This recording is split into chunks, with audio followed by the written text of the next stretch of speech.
Bismillahirrahmanirrahim. Assalamualaikum warahmatullahi wabarakatuh. Al-Fatihah ila hadratin Nabi Sayyidina Muhammadin sallallahu alaihi wa alihi wa sahbihi wa sallam kiramil Fatihah. A'udzubillahi minasyaitonirrajim. Bismillahirrahmanirrahim. Alhamdulillahi rabbil alamin. Ar-Rahmanirrahim. Maliki yaumiddin. Iyyaka na'budu wa iyyaka nasta'in.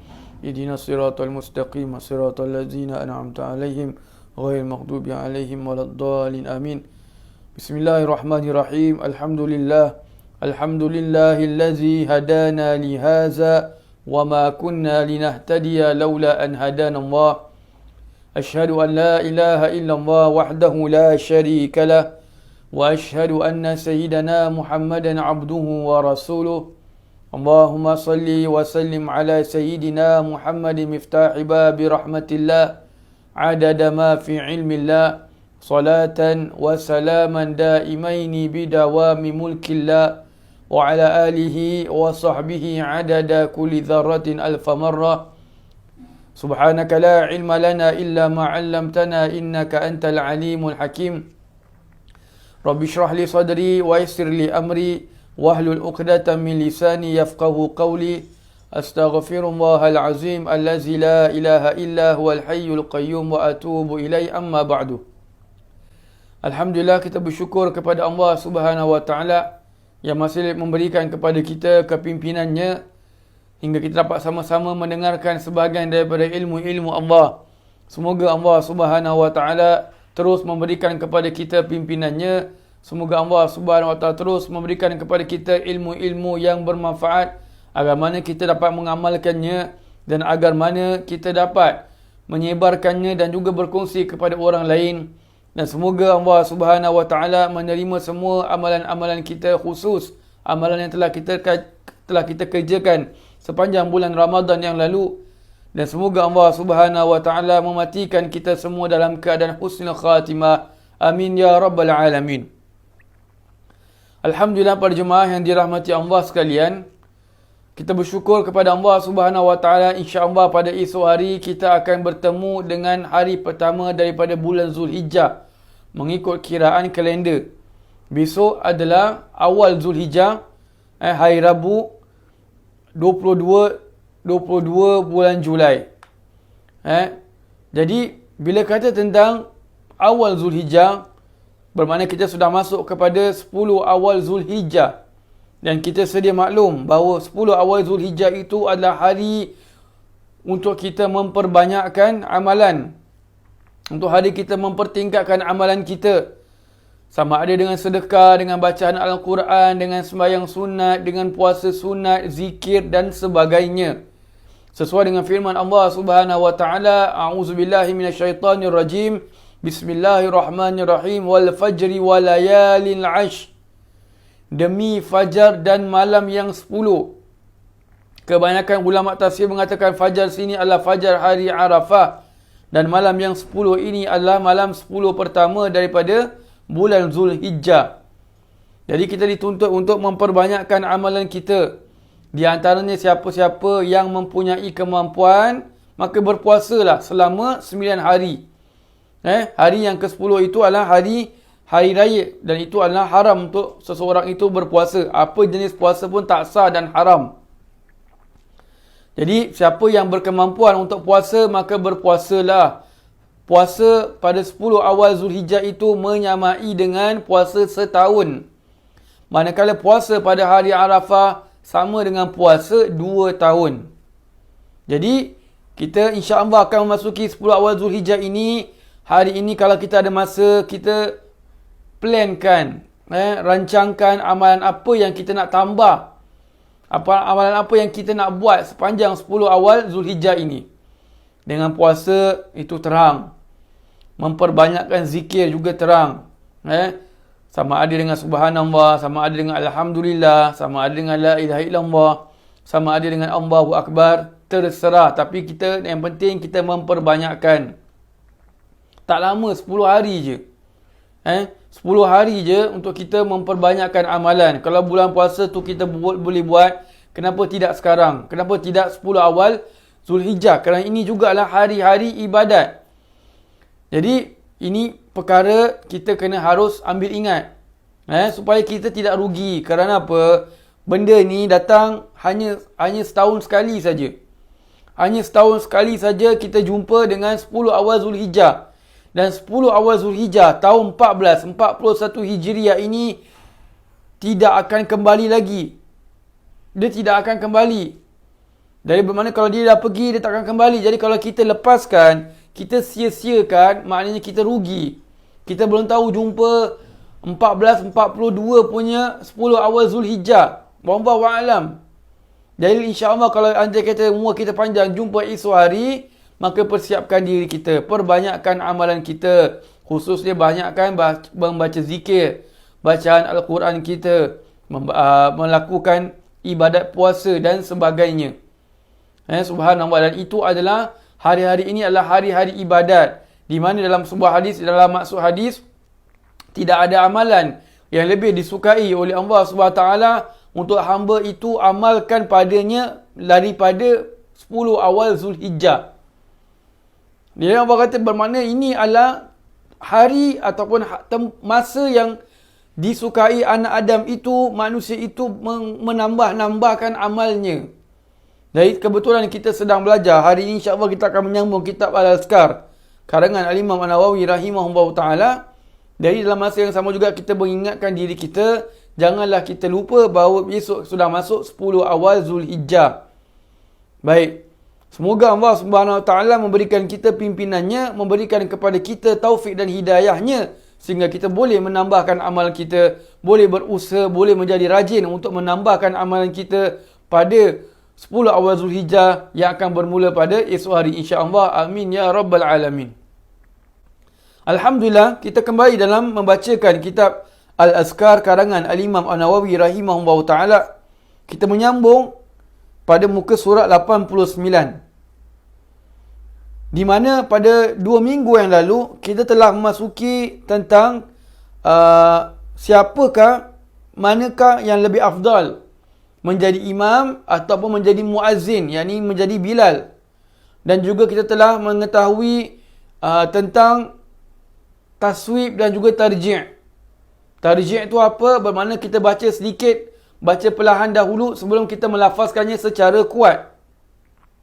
Asyhadu an la ilaha illallah wa asyhadu anna Muhammadar Rasulullah. Dua kali. Jadi kemudian kita tahu bahawa perkataan taswib adalah membaca as-salatu khairun minan naum pada azan subuh. Jadi kita lanjutkan pada pembacaan. Kata Al-Imam Nawawi rahimahullah ta'ala, dan ketahuilah bahawasanya jika dia meninggalkan tarji' dan taswib, sah juga azannya, cuma dia meninggalkan yang afdal sahaja. Apa kata Imam Nawawi rahimahullah ta'ala? Jika seseorang itu tak baca tarji', dia main azan straight je, terus tak ada baca yang baca pelan tu, tak ada. Dan juga dia meninggalkan taswib, as-salatu khairun minan naum, dia tak baca. Maklum ni azan, kadang-kadang kalau dia azan kat rumah tu, kadang-kadang azan, kadang-kadang tak azan. Pasal apa? Macam mana boleh kadang-kadang azan, macam mana boleh kadang-kadang tak azan? Pasal depend pukul berapa dia bangun main subuh. Kalau dia bangun subuh tu pukul 5.30, dah standby semua, ada time tu, maka dia akan bermakna mood tengah bagus, jadi dia pun azan. Isteri pula dengar, kenapa pula azan tak ada bunyi as-salatu khairum minan naum? Isteri pula dengar, janganlah sinar, subhanallah, kacau mood si suami tu. Dah habis azan, baru dia cakap dengan bang, tadi tak baca as-salatu khairum minan naum. Maka tak mengapa, tetap dia punya azan itu sah. Sama juga kalau kita menjadi jemaah di masjid. Jadi kalau kita menjadi jemaah di masjid, kita dengar si tukang muazzin itu atau Pak Bilal tu, dia terlupa nak baca as-salatu khairum minan naum. Biasanya dia tu ditugaskan untuk azan maghrib dengan isyak. Hari tu Bilal subuh tak ada, dia kena minta ganti. Dia pun datang lupa nak baca as-salatu khairum minan naum. Jadi kecoh satu masjid. Ni Pak Bilal ni tak ada ilmu lah, ini Pak Bilal ni main lagau je lah, macam-macam kita kacau, kita fitnahkan si Pak Bilal tu. Walhal azannya sah tak? Sah. Azannya tetap sah. Tak jadi masalah pun sebenarnya. Kalau kita rasa nak tegur Pak Bilal tu, sekadar nak mengingatkan dia, maka tegurlah dia secara personal, in private. Pak Bilal, tadi saya tak dengar tadi Pak Bilal cakap kata as-salatu khairun minan naum. Oh ya, saya terlupa lah. Habis cerita. Bila kat dia terlupa je dah, sudah. Jangan nak pergi panjangkan cerita. Macam mana Pak Haji boleh lupa? Ini kan penting. Ini kan azan subuh tahu. Kalau tahu benda ni ada, kenapa tak buat? Jangan kasih alasan lupa. Dah pula kita pula pergi bebel dekat Pak Haji tu. Kan Pak Haji tu ambil kapak ketuk kepala baru tahu.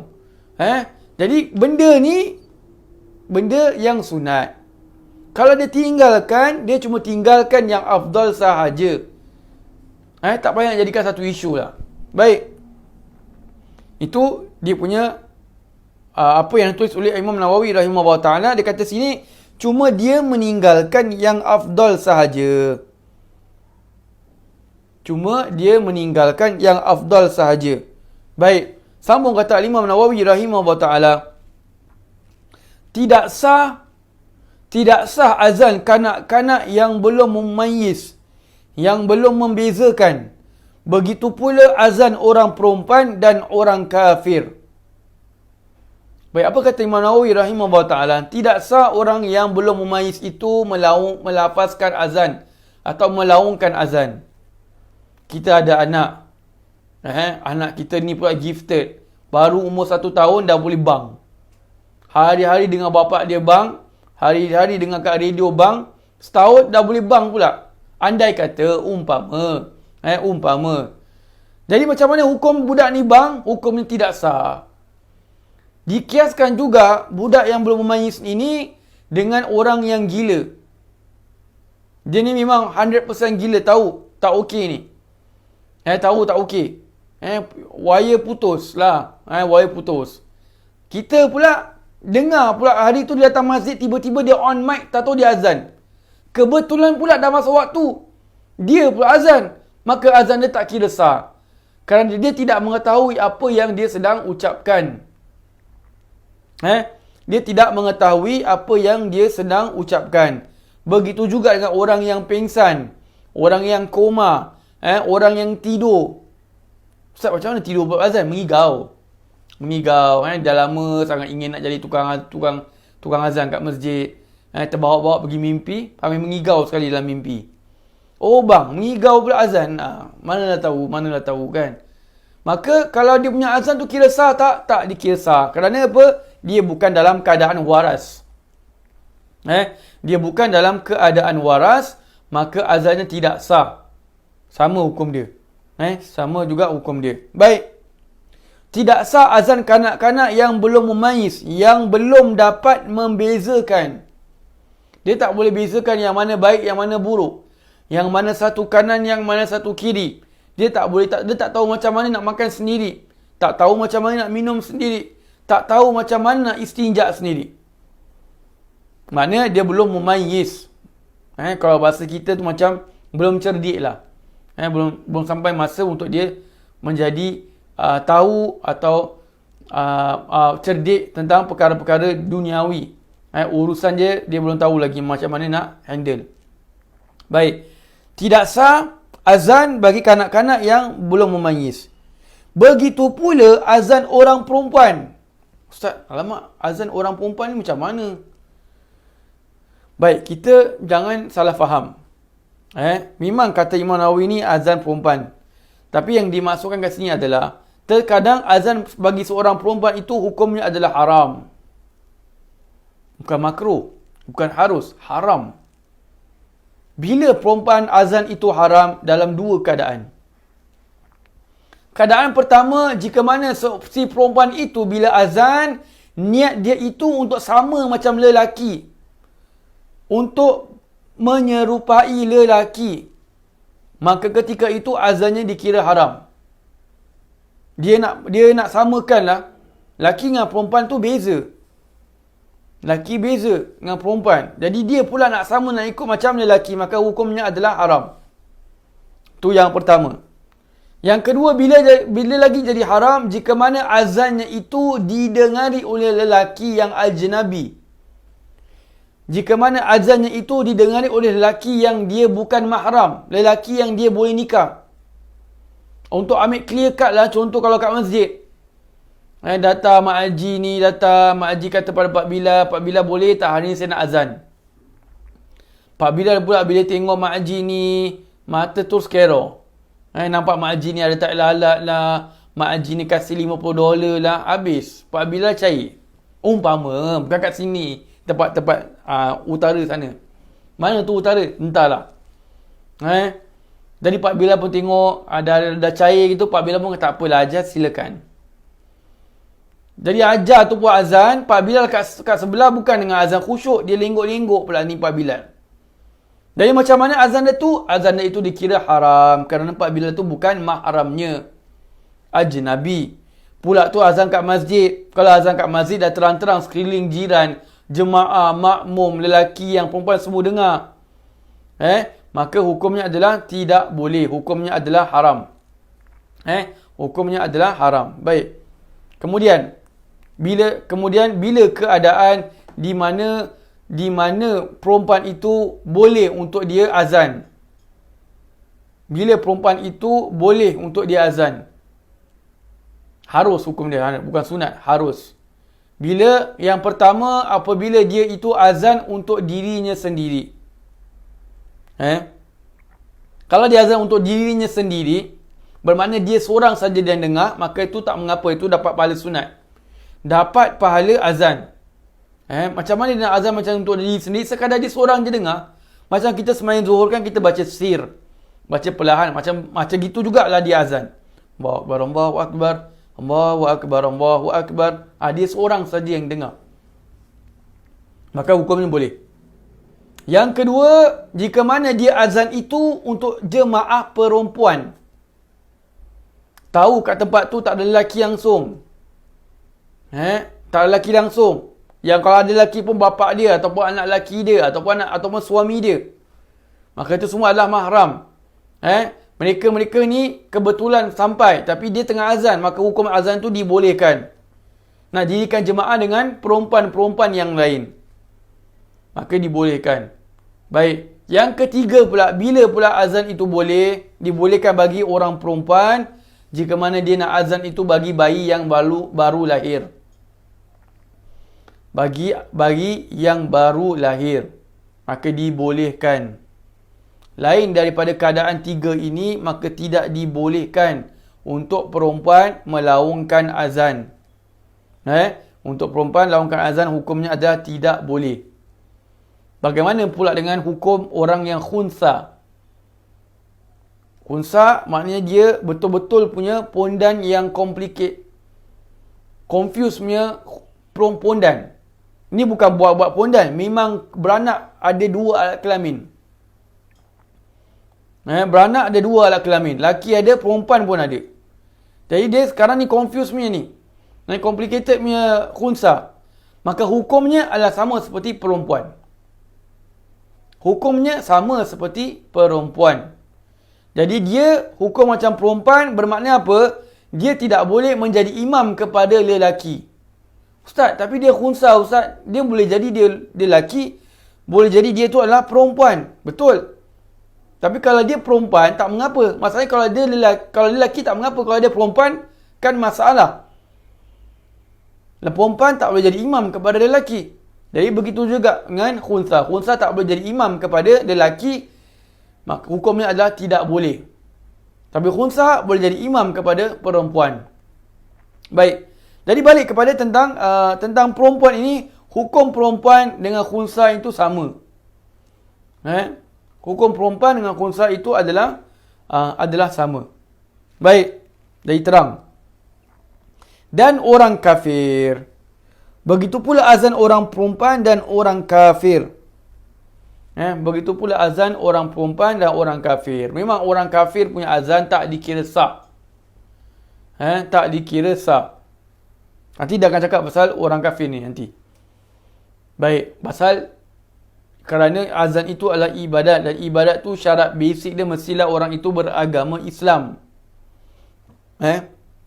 Sebab tu tak sah. Baik, kepada pembacaan kitab ni dia kata apa? Tetapi sah azan kanak-kanak yang mumayyiz. Tetapi sah azan bagi kanak-kanak yang sudah mumayyiz. Budak yang sudah cerdik. Boleh makan sendiri, boleh minum sendiri, istinja sendiri, tahu mana buruk, mana baik. Boleh bezakan yang kanan dan yang kiri. Selalunya umur budak ni dalam 6 tahun, 7 tahun gitulah. Normally lah. Baik. Jadi kalau dia budak yang mumayyiz, maka azannya itu sah. Tapi kita kena ingat, walaupun azannya itu sah, tapi tak boleh diterima pengkabarannya bahawa waktu sudah masuk. Dia punya azan itu diterima. Azannya itu sah. Tapi kalau dia datang kat kita, dia nak bilang kita bahawa waktu dah masuk, maka pengkabaran itu kita tak boleh nak terima.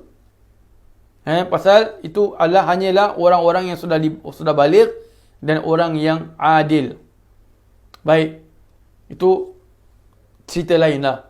Tapi yang dia nak kata sini adalah budak yang sudah mumayyiz, azannya itu sah. Jadi kalau kita keluarga, anak lelaki satu, anak perempuan satu. Anak lelaki baru berumur 7 tahun atau umur 8 tahun. Jadi bapak pula bapak pula suruh azan, jadi bapak akan jadi imam. Jadi macam mana azan budak tu? Hukumnya adalah harus. Hukumnya adalah sah. Hukumnya adalah sah. Itu terang.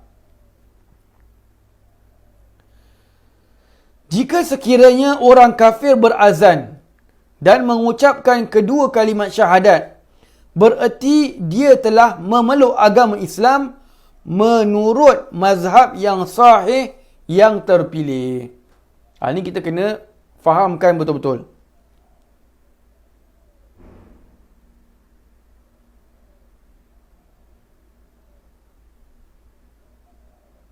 Baik.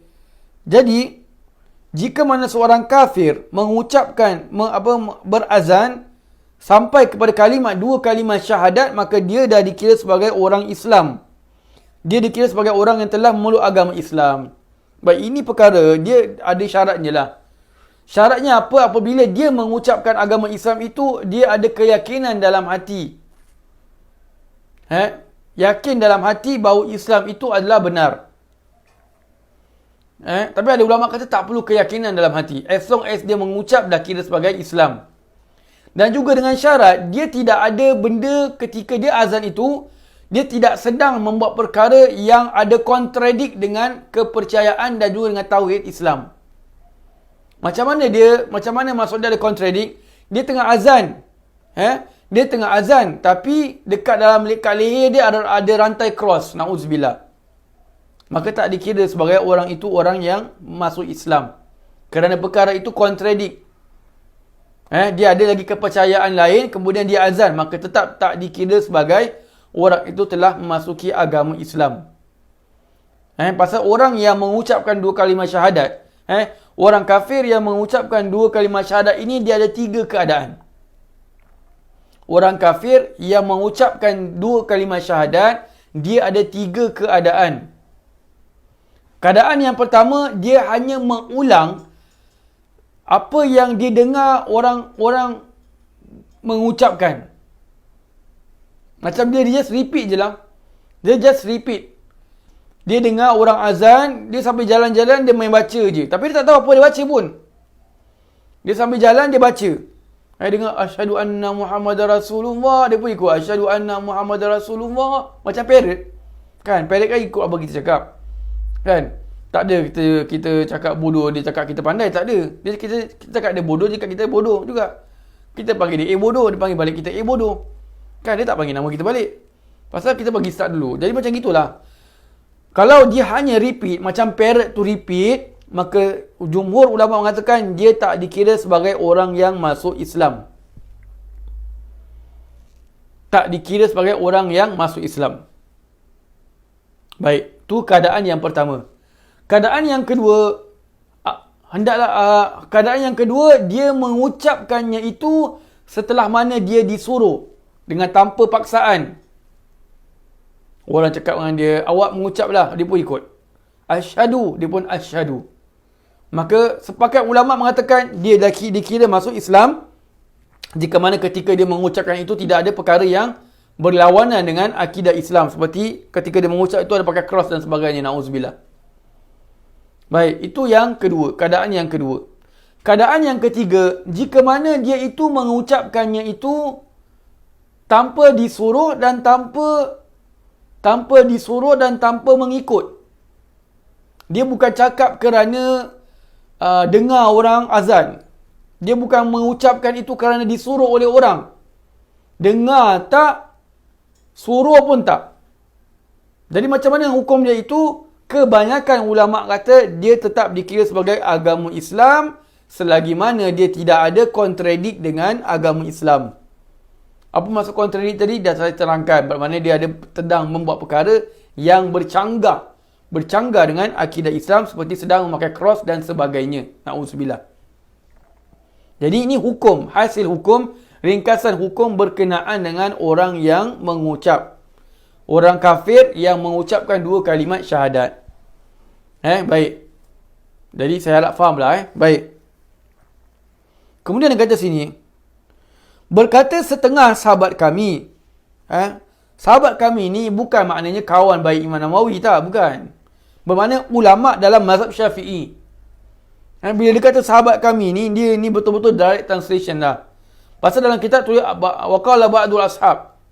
Bila kata al-ashab, itu bukanlah maknanya kawan-kawannya Imam Nawawi, tak. Maknanya kat sini adalah ulama' dalam mazhab Imam Syafi'i rahimahullah ta'ala. Berkata setengah sahabat kami belum dikira masuk Islam dan tidak ada khilaf bahawa azannya tidak sah, sebab bila dia mula-mula menyerukan azan itu belum dihukum menjadi muslim. Sebagai ulama' dalam mazhab Syafi'i mengatakan hukumnya tidak sah. Azannya tidak sah dan dia tak dikira sudah masuk Islam. Kerana bila dia start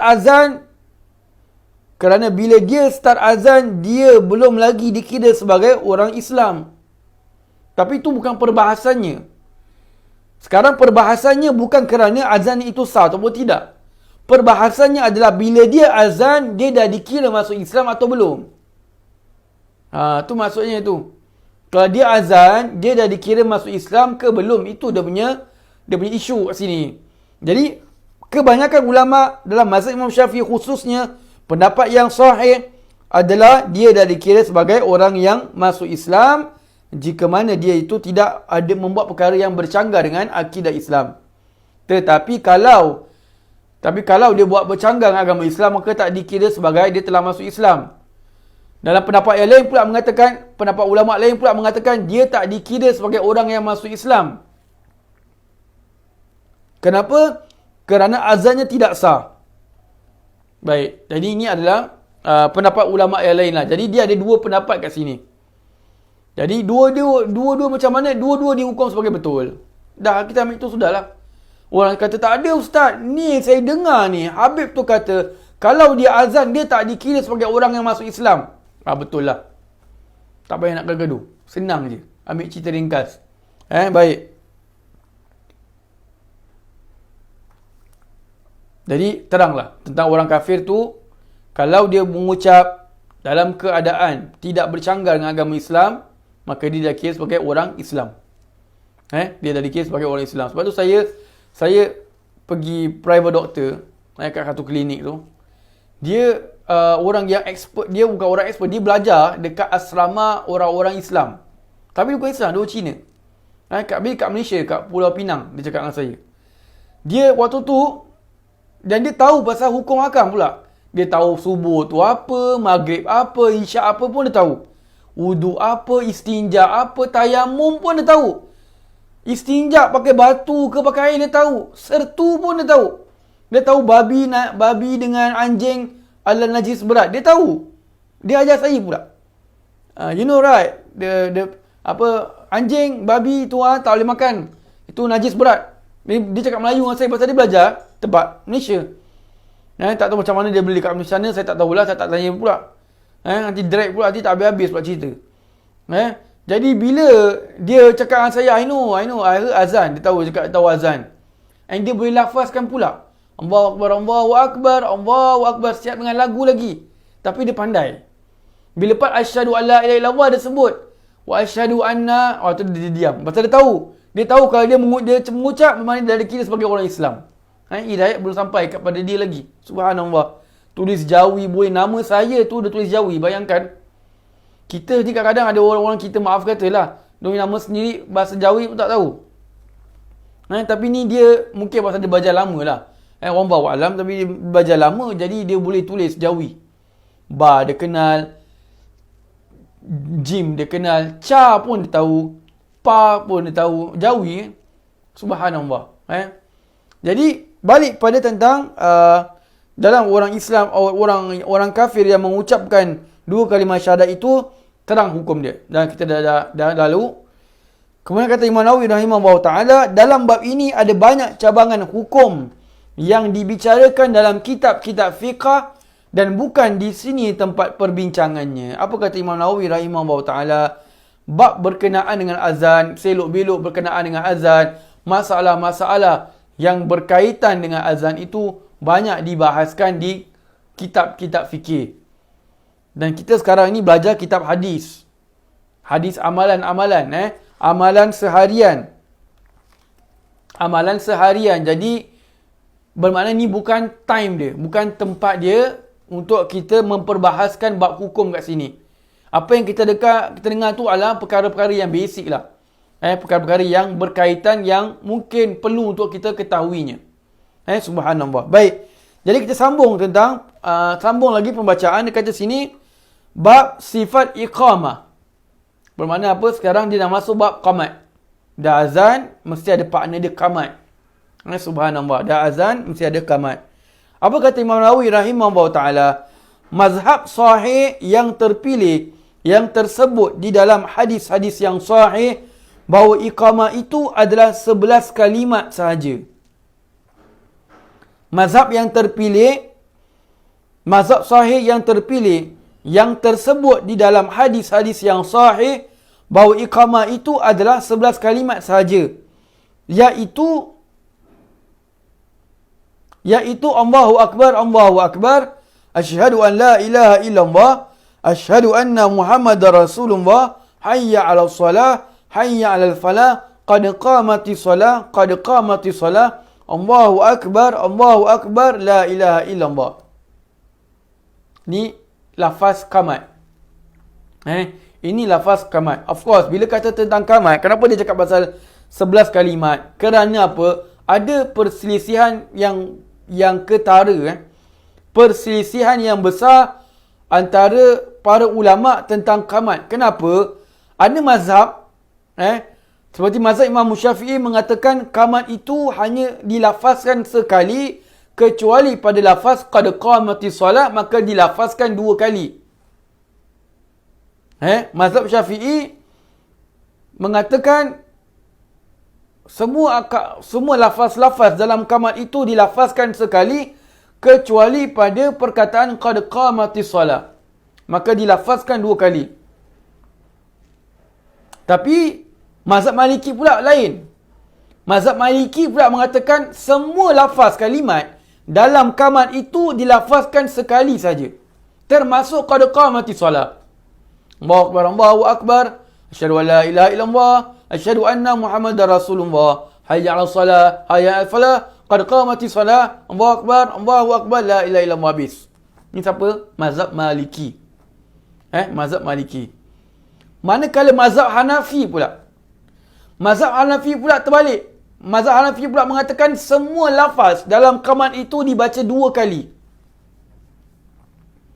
Mazhab Hanafi mengatakan semua lafaz dalam qamat itu dibaca 2 kali. Macam azan juga. Cuma beza dengan azan, ada perkataan qad qamatis salah. Qad qamatis salah tu qad qamatis salah. 2 kali. Semua lafaz dalam qamat dibaca 2 kali dalam mazhab Hanafi. Adapun dalam mazhab Hambali, dalam mazhab Hambali boleh pilih mana nak.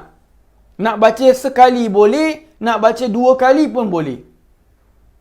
Nak baca sekali boleh, nak baca 2 kali pun boleh. Kerana kedua-duanya itu ada riwayat dan hadis daripada baginda Nabi SAW. Dua-dua pendapat ada dalam hadis. Dia ambil daripada hadis Nabi SAW. Jadi mazhab Hambali mengatakan terserah dia nak ambil mana pun boleh. Nak sekali pun boleh, nak 2 kali pun boleh. Subhanallah. Jadi itu perselisihan yang saya kata dia ketara antara 4 mazhab. Mazhab Syafi'i kata semuanya tu dibaca sekali, kecuali pada perkataan qad qamati solat dibaca 2 kali. Mazhab Maliki mengatakan semuanya qamat itu dibaca sekali, termasuk perkataan qad qamati solat. Mazhab Hanafi pula mengatakan semua qamat, lafaz qamat itu dibaca 2 kali. Mazhab Hambali pula kata terserah nak buat mana. Nak baca 2 kali boleh, nak baca sekali pun boleh pada lafaz qamat semua sekali. Subhanallah. Baik. Fasal, ketahuilah bahawa azan dan iqamah itu sunat pada kita menurut mazhab sahih yang terpilih. Biar dia azan solat Jumaat maupun yang lain daripadanya. Apa yang kata Imam Nawawi sini? Imam Nawawi mengatakan bahawa azan dan qamat itu adalah sunat pada kita menurut mazhab sahih yang terpilih. Biar dia azan sama ada lah. Dia pakai perkataan biar ni lain pula. Sama ada dia azan solat Jumaat maupun yang lain daripada memang semayang jemaah. Hukum azan dan qamat hukumnya adalah sunat. Bukan hukumnya lain. Kerana dalam ada pendapat ulama mengatakan azan hukumnya adalah fardu kifayah. Azan hukumnya adalah fardu kifayah. Dan yang kata fardu kifayah ni pun ada 2 pendapat. Ada yang kata fardu kifayah ni pada semua semayang jemaah. Ada yang mengatakan fardu kifayah itu hanya pada azan Jumaat sahaja. Azan lain dikira sunat. Macam mana boleh mereka come to conclusion yang azan itu fardu kifayah? Kerana azan itu, kerana benda yang dia nak azan itu, tujuan azan itu dilafazkan kerana nak mendirikan sembahyang berjamaah. Jadi bila mendirikan sembahyang berjamaah, sembahyang jemaah itu hukumnya adalah fardu kifayah. Jadi wasilah dihukumkan mengikut hukum tujuan. Hukum apa yang nak menyampaikan dia padanya. Dia nak sembahyang jemaah. Sembahyang jemaah fardu kifayah. The only yang boleh sampaikan fardu kepada sembahyang jemaah adalah azan. Maka azan juga adalah fardu kifayah. Jadi hukum conclusion tu itulah. Conclusion tu perkara macam gitu. Kerana mereka pun melandaskan kepada kaedah man la yatimu wajibu illa bi fawa wajibun. Sesuatu yang wajib yang tidak sempurna kecuali dengannya, maka hukumnya juga adalah wajib. Apa kata kaedah situ? Sesuatu yang wajib yang tidak sempurna melainkan dengan benda yang wajib itu, maka hukumnya juga adalah wajib. Contoh, sekarang ni kita anggap wuduk. Wuduk kalau di tangan daripada ujung jari sampai siku. Sampai siku sini. Sampai siku. Jadi ujung jari sampai siku wajib dia kena basuh. Persoalan timbul, siku ni wajib tak? Ni siku ni wajib tak? Maka kalau ikut kaedah hukumnya adalah wajib. Man la yatimul wajibu illa bi. Sesuatu wajib yang tidak akan sempurna kecuali dengannya. Kita basuh tangan ujung jari sampai siku. Bagaimana kalau selagi tak sampai siku, tak sah kita punya basuhan wuduk itu. Man la yatimul wajibu illa bi. Sesuatu yang tidak sempurna kecuali dengannya. Sesuatu yang wajib tidak akan sempurna kecuali dengannya, maka bendanya itu adalah wajib juga. Bermakna basuh siku juga adalah wajib. Jadi kita kena lebihkan sedikit. Jadi begitu juga dengan sembahyang berjamaah. Sembahyang jemaah itu fardu kifayah. Jadi yang menyampaikannya, yang membuat seseorang itu terdirinya, yang membuat sesuatu terdirinya fardu kifayah atau sembahyang berjamaah itu adalah azan. Maka azan juga didirikan, maka azan juga hukumnya adalah fardu kifayah.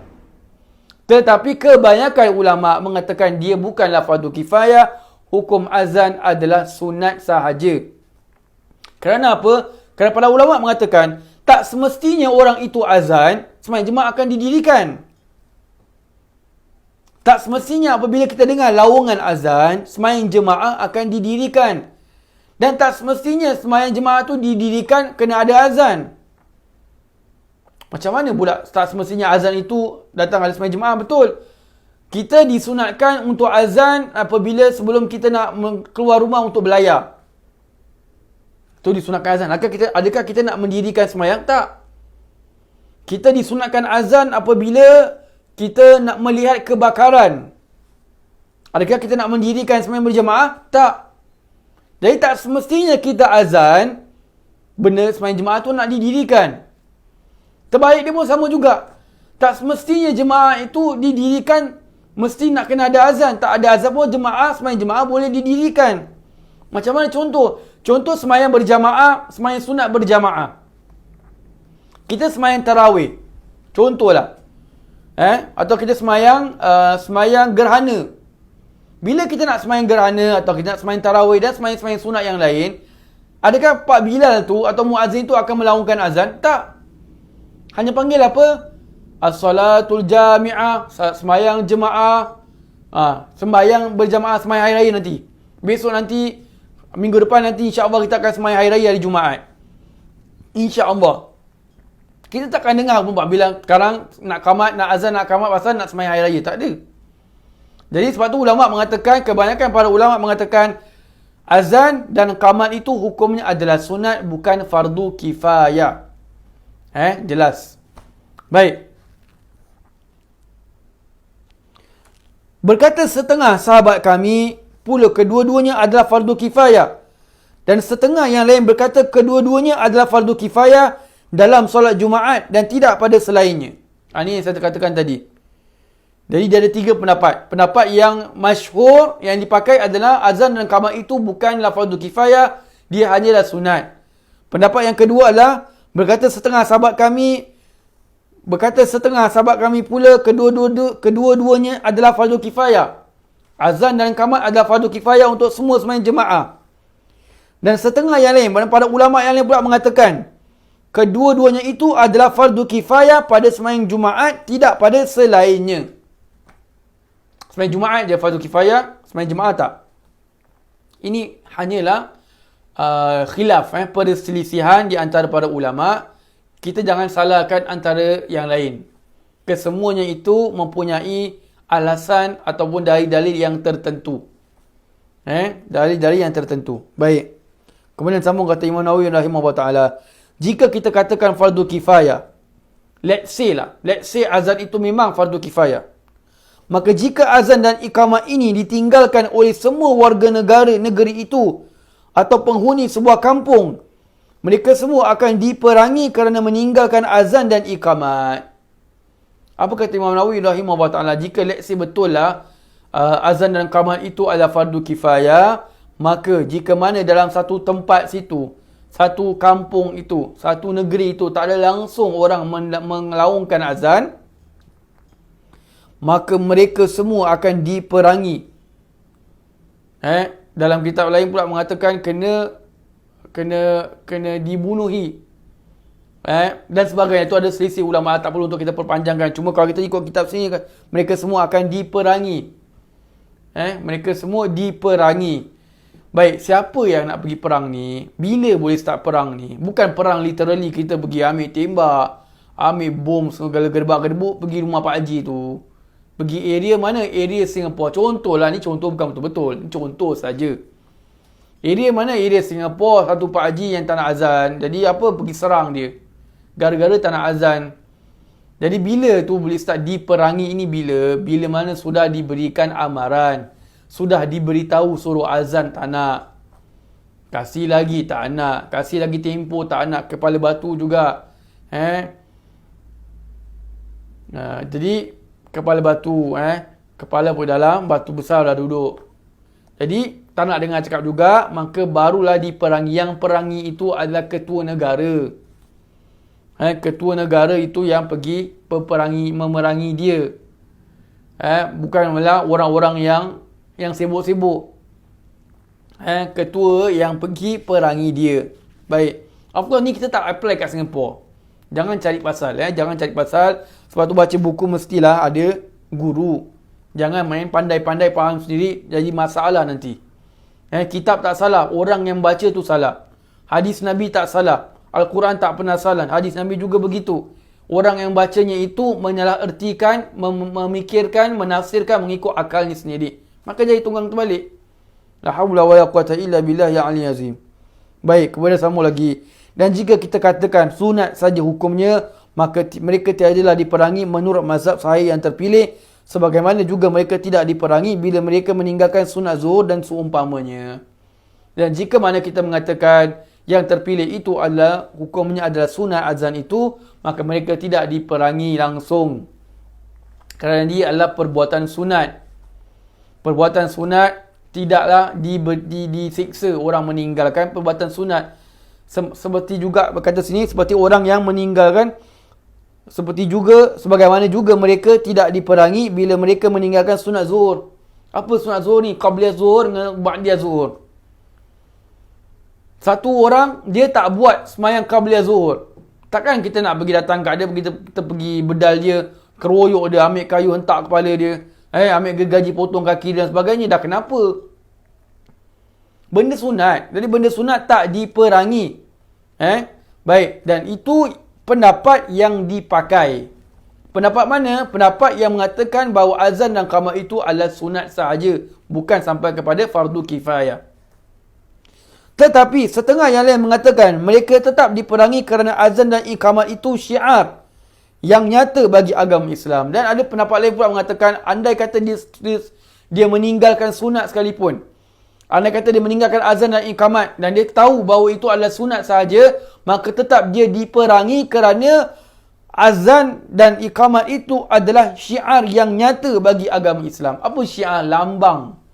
Lambang ni macam mana nak faham? Lambang ni logo. Sampai faham?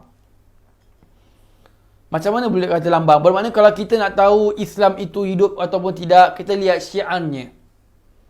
Syiar, antara syiar Islam itu sembahyang berjamaah. Dan di antara syiar itu lagi adalah laungan azan dan juga qamat. Tapi kita kena ingat, kebanyakan ulama mengatakan, memilih pendapat yang mengatakan bahawa hukum azan dan qamat itu adalah sunat sahaja. Jadi kita dah dengar ni, jangan dah cari pasal, jangan buat pasal, jangan cari pasal. Kita kena ingat pendapat ramai adalah hukumnya adalah sunat. Terang. Wallahu a'lam bisawab. InsyaAllah kita akan sambung lagi 2 minggu berkenaan dengan sunat-sunat bagi orang yang melaungkan azan dan juga qamat. InsyaAllah. Baca surah Al-Asri dan tasbih kafaratul majlis.